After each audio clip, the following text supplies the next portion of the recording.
नमस्कार दोस्तों, स्वागत है आप सभी का हमारी यूपी जी के स्पेशल सीरीज की पहली क्लास में। दोस्तों, अक्सर लोग कहते हैं कि यूपी जी के जो है वो बहुत ही बड़ा है, याद नहीं होता। लेकिन यकीन मानिए, अगले 40 मिनट में हम यूपी को रटेंगे नहीं बल्कि जिएंगे। अगर आप UP PSC, RO ARO, UP police या किसी भी स्टेट एग्जाम की तैयारी कर रहे हैं तो आज की ये क्लास आपकी नींव मजबूत कर देगी। तो चलिए बिना किसी देरी के शुरू करते हैं उत्तर प्रदेश की यात्रा। दोस्तों, क्या आप जानते हैं कि जिस राज्य को आज हम उत्तर प्रदेश कहते हैं उसका इतिहास कितना पुराना और गहरा है।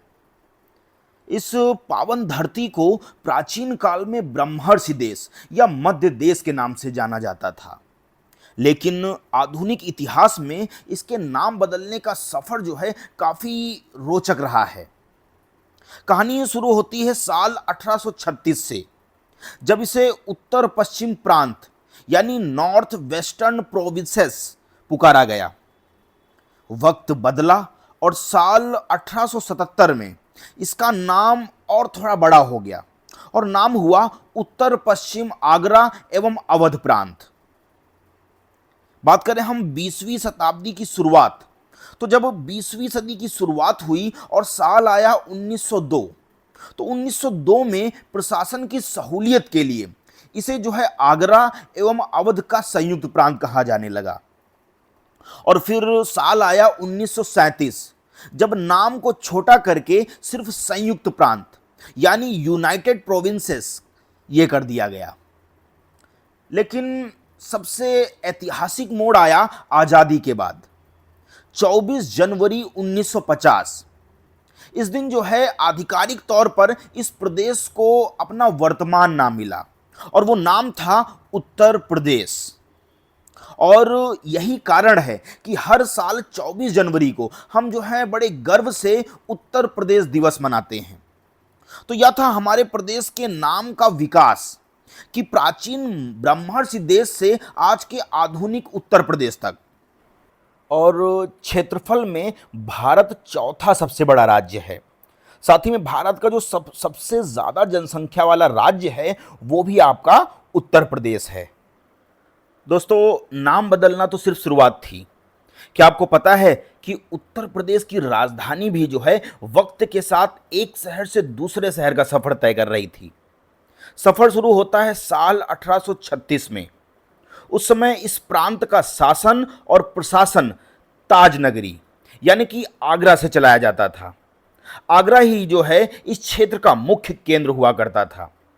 लेकिन फिर समय आया 1857 और इस समय जो है महासंग्राम ने अंग्रेजों को हिलाकर रख दिया और प्रशासन की सुरक्षा और रणनीति को देखते हुए साल 1858 में राजधानी को आगरा से हटाकर इलाहाबाद, जिसे कि हम आज प्रयागराज कहते हैं, यहां शिफ्ट कर दिया गया। लगभग 60 सालों तक प्रयागराज ही जो है सत्ता का केंद्र रहा। लेकिन साल 1921 में एक बड़ा बदलाव आया, राजधानी को लखनऊ लाया गया। लेकिन शुरुआत में यह सिर्फ आंशिक रूप से था, कुछ विभाग अभी भी प्रयागराज में ही थे। और अंततः साल 1935 में लखनऊ को पूर्णता यानी पूरी तरह से प्रदेश की आधिकारिक राजधानी घोषित कर दिया गया। और तब से लेकर आज तक नवाबों का यह शहर उत्तर प्रदेश की धड़कन बना हुआ है ना दिलचस्प। आगरा से प्रयागराज और फिर लखनऊ, यह थी हमारी राजधानी का सफर। अब हम बात करते हैं भारत के दिल में बसा उत्तर प्रदेश। उत्तर प्रदेश ये मध्य में एक ऐसा राज्य है जो अपनी विशालता और विविधता के लिए जाना जाता है। जी हां, हम बात कर रहे हैं उत्तर प्रदेश की भौगोलिक स्थिति की। देखिए, अगर हम नक्शे पर इसकी लोकेशन देखें तो यह 23 डिग्री 52 उत्तरी अक्षांश से लेकर 30 डिग्री 24 उत्तरी अक्षांश तक फैला हुआ है।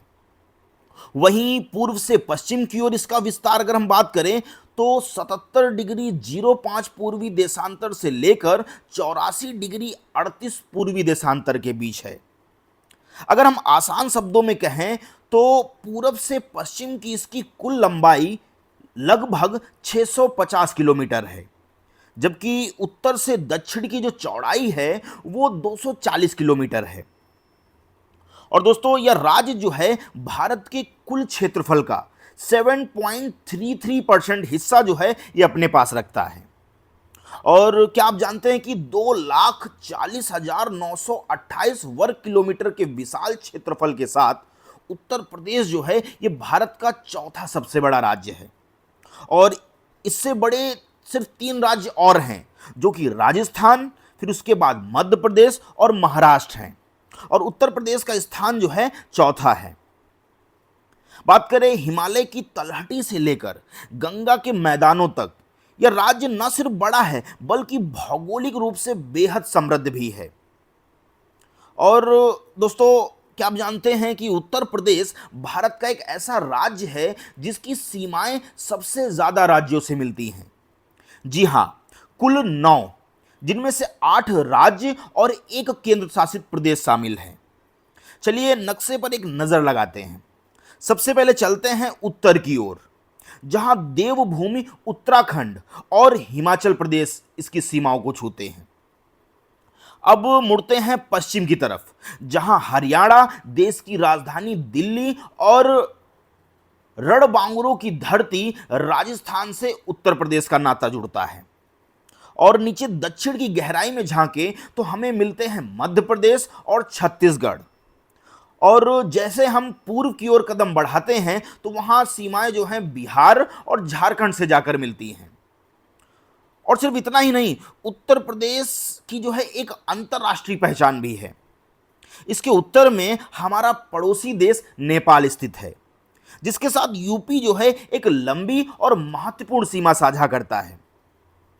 दोस्तों पहाड़ों से लेकर मैदानों तक और जंगलों से लेकर राजधानियों तक उत्तर प्रदेश वाकई में भारत के अलग अलग रंगों को जोड़ने वाली कड़ी है।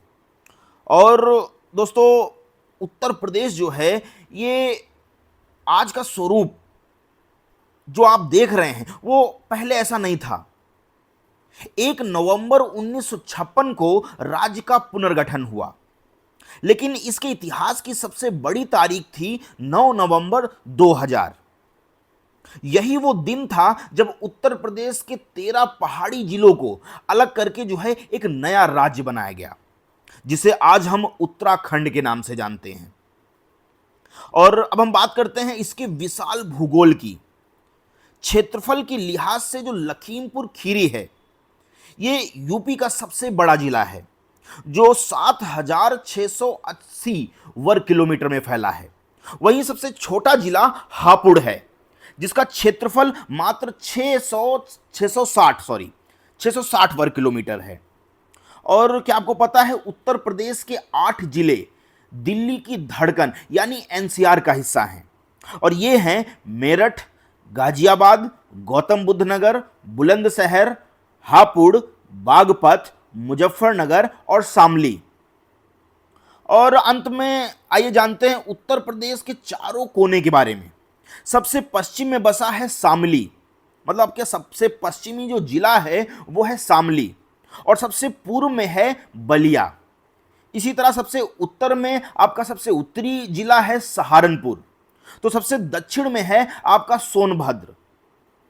और दोस्तों मैं बता दूं आपको कि हर राज्य की अपनी एक अनोखी पहचान होती है, और उत्तर प्रदेश के राजकीय प्रतीक इसके गौरवशाली इतिहास और समृद्ध संस्कृति की गवाही देते हैं। चलिए जानते हैं यूपी की आधिकारिक पहचान के बारे में। सबसे पहले बात करते हैं राजकीय चिन्ह की। दोस्तों एक वृत्त के भीतर 2 मछलियां, बीच में तीर धनुष और संगम की गंगा यमुना लहरें। क्या आप जानते हैं इस भव्य चिन्ह को साल 1938 में आधिकारिक स्वीकृति मिली थी। अगर हम भाषा की बात करें तो हिंदी जो है साल 1947 से उत्तर प्रदेश की मुख्य राजभाषा है, जबकि उर्दू की बात करें तो उर्दू को साल 1989 में दूसरी आधिकारिक भाषा का दर्जा दिया गया। अब नजर डालते हैं प्रकृति और जीव जगत पर। यहां का राजकीय पशु शानदार बारहसिंघा है, जबकि राजकीय पक्षी जो है सारस या क्रॉन्च है, जो अपनी वफादारी के लिए मशहूर है। और राजकीय वृक्ष जो है इसके रूप में अशोक को चुना गया है। और 4 जनवरी 2011 से सुर्ख लाल रंगों वाला पलास या टेसू यहां का राजकीय पुष्प है। और अंत में खेल के मैदान की बात करें तो उत्तर प्रदेश का राजकीय खेल वही है जिसने भारत को दुनिया भर में पहचान दिलाई। जी हां, वो है आपका हॉकी। तो प्रतीकों से सजी यह पहचान ही उत्तर प्रदेश को खास बनाती है। इनमें से आपका पसंदीदा प्रतीक कौन सा है, हमें कमेंट में जरूर बताइएगा। और दोस्तों, क्या आप जानते हैं उत्तर प्रदेश का एक जिला ऐसा भी है जो अकेला 4 राज्यों की सीमाओं को छूता है। जी हां, भारत के नक्शे पर यह एक अनोखा रिकॉर्ड है। हम बात कर रहे हैं सोनभद्र की। दक्षिण में स्थित यह जिला मध्य प्रदेश, छत्तीसगढ़, झारखंड और बिहार इन चारों राज्यों से अपनी सीमा साझा करता है। और यह भारत का एकमात्र ऐसा जिला है जो 4 राज्यों से घिरा हुआ है। अब हम नजर डालते हैं हमारी अंतर्राष्ट्रीय सीमा पर। उत्तर में नेपाल के साथ उत्तर प्रदेश के 7 जिले कंधे से कंधा मिलाकर खड़े हैं। और ये हैं महाराजगंज, सिद्धार्थनगर, बलरामपुर, श्रावस्ती, बहराइच, लखीमपुर खीरी और पीलीभीत। और नक्शे पर थोड़ा और ध्यान से देखिए, आपको एक जिला दिखेगा जो मध्य प्रदेश के अंदर धंसा हुआ महसूस होता है, और वो है ललितपुर। यह जिला जो है 3 तरफ से मध्य प्रदेश से घिरा हुआ है। और इसकी एक और खासियत भी है। अगर हम बात करें कि उत्तर प्रदेश का जो ललितपुर जिला है, जो राज्य के सबसे कम जिलों को छूता है, यह सिर्फ एक तरफ से उत्तर प्रदेश से जुड़ा है। और साथ ही में अगर हम बात करें पहाड़ों से नेपाल तक और जंगलों से सोनभद्र तक, तो उत्तर प्रदेश की सीमाएं जो हैं इसे भौगोलिक रूप से भारत का सबसे विविधतापूर्ण राज्य बनाती हैं। और दोस्तों, अगर हम बात करें कि उत्तर प्रदेश अगर एक देश होता तो दुनिया का 5वां सबसे आबादी वाला देश होता। और इतने बड़े राज्य को चलाने के लिए चाहिए एक बेहद और मजबूत प्रशासनिक ढांचा। प्रशासन की सहूलियत के लिए पूरे प्रदेश को 18 मंडलों में बांटा गया है, जिसमें जो अलीगढ़ है यह सबसे नवीनतम मंडल है। और इन्हीं मंडलों के अंतर्गत आते हैं कुल 75 जिले जो इस राज्य की रंगों की तरह फैले हैं। अब हम बात करते हैं लोकतंत्र के मंदिर की। उत्तर प्रदेश का विधानमंडल द्विसदनात्मक है, यानी यहां विधानसभा और विधान परिषद दोनों हैं। विधानसभा में सीटों की संख्या है 403, जो पूरे भारत में सर्वाधिक है। और इतना ही नहीं दोस्तों, उच्च सदन यानी विधान परिषद, तो इसमें 100 सीटें हैं। लेकिन असली ताकत का अंदाजा दिल्ली की राजनीति से लगता है। देश की संसद में उत्तर प्रदेश से 80 लोकसभा सीटें और 31 राज्यसभा सीटें आती हैं, जो किसी भी अन्य राज्य से कहीं भी ज्यादा हैं। और अगर हम न्याय की बात करें तो एशिया का सबसे बड़ा उच्च न्यायालय प्रयागराज हाई कोर्ट यहां की न्यायपालिका का मुख्य केंद्र है, जिसकी एक महत्वपूर्ण खंडपीठ जो है यह लखनऊ में स्थित है। कहते हैं दिल्ली का रास्ता लखनऊ से होकर गुजरता है। और इन आंकड़ों को देखकर आप समझ ही गए होंगे कि क्यों। देखो दोस्तों, उत्तर प्रदेश की सीमाएं किसी पहले से कम नहीं हैं। यहां के जिलों का जो गणित है वो इतना सटीक है कि परीक्षाओं में अक्सर यहां से सीधे सवाल पूछे जाते हैं। चलिए इस गणित को थोड़ा सा सुलझाते हैं। शुरुआत करते हैं नेपाल के साथ। तो दोस्तों, नेपाल के साथ हमारी 579 किलोमीटर लंबी अंतर्राष्ट्रीय सीमा है। और पूर्व से पश्चिम के क्रम में 7 जिले जो हैं ये नेपाल को गले लगाते हैं, जिनमें से आपका महाराजगंज, सिद्धार्थनगर, बलरामपुर, श्रावस्ती, बहराइच, लखीमपुर खीरी और अंत में पीलीभीत। और दिलचस्प बात यह है कि उत्तराखंड और बिहार के साथ भी उत्तर प्रदेश के 7 जिले जो हैं ये सीमा साझा करते हैं। अगर हम बात करें उत्तराखंड, तो उत्तराखंड को सहारनपुर से लेकर पीलीभीत तक के जिले छूते हैं। वहीं अगर हम बात करें बिहार की सीमा, तो बिहार की सीमा जो है ये सोनभद्र से शुरू होकर महाराजगंज तक जाती है। लेकिन सबसे लंबी सीमा लगती है मध्य प्रदेश के साथ। और यहाँ जो है उत्तर प्रदेश के सर्वाधिक 11 जिले अपनी उपस्थिति दर्ज कराते हैं। आगरा से शुरू होकर इटावा, झांसी, ललितपुर और प्रयागराज होते हुए यह सिलसिला सोनभद्र तक जाकर थमता है। अब हम बात करते हैं उन सीमाओं की जो सबसे छोटी हैं। राजस्थान और देश की राजधानी दिल्ली दोनों के साथ उत्तर प्रदेश के सिर्फ दो दो जिले ही जुड़ते हैं। राजस्थान के लिए मथुरा और आगरा, जबकि दिल्ली के लिए गाजियाबाद और गौतम बुद्ध नगर। तो यह था यूपी के सीमावर्ती जिलों का पूरा कच्चा चिट्ठा। नक्शे पर इन जिलों की स्थिति ही प्रदेश की राजनीति और व्यापार को तय करती है।